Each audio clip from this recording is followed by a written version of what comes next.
client is complaining it's not getting folded up. It's stepping at 24 for the last week. So I'm just gonna show you guys what's going on. I've already opened the panel, and as you can see, looks like the TXV is not feeding the evap coil really well. You can see it's getting frosted on the, just a few tubes inside, and the last tubes on you can see they're not getting frosted. So it should be something to do with either the TXV. It should be either the TXV is not feeding fine, or the system might be low in charge. So this is that's the evap coil. It's a 2-fan, so I'm gonna go on the top and look at the condenser and see what's going on.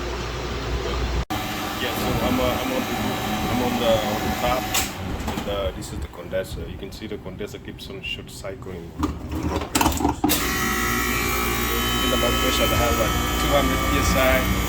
You see the suction pressure keeps on going down, and short cycling from the pressure switch. So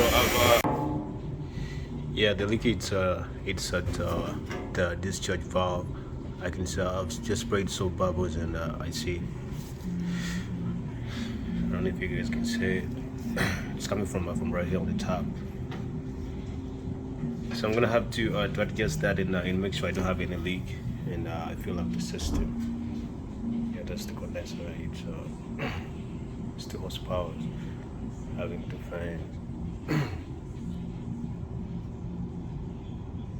Yep. Yeah, so I found the problem. The problem was I think someone used the discharge service valve and not backseat the valve, so it was leaking from just right there. So I've just backseated the valve, and I cleared all the oil on the condenser. I've always advised to clear all the oil on the condenser, because the next time you come back, it's really easy to tell where the leak is coming from. So I made adjustments on the service valve, the discharge service valve, and I put the cap on both ends.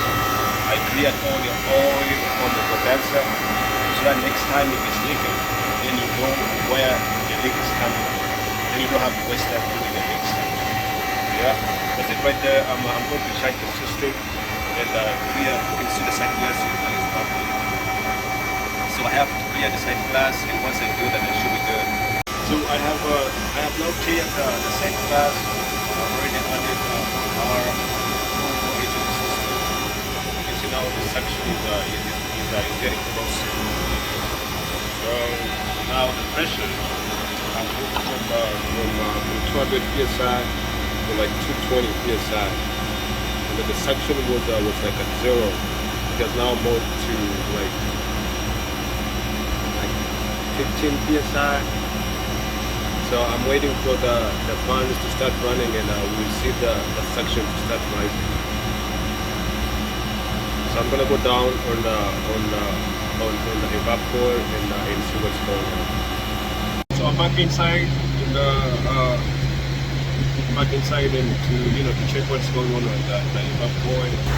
And this is now what we have. You can see the coil now is getting frosted all the way to the back of like all the tubes are now getting frosted. So it means now that the TXV is feeding the coil really good.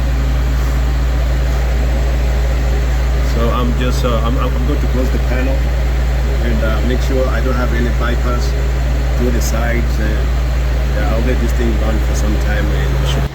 So yeah, that was the problem. Was the system was just low on charge, and the TXV was not feeding right to the coil. So I found the leak. I fixed the leak. I checked up the system to the right pressures. I cleared the side glass, and yeah, that should show the problem. Welcome.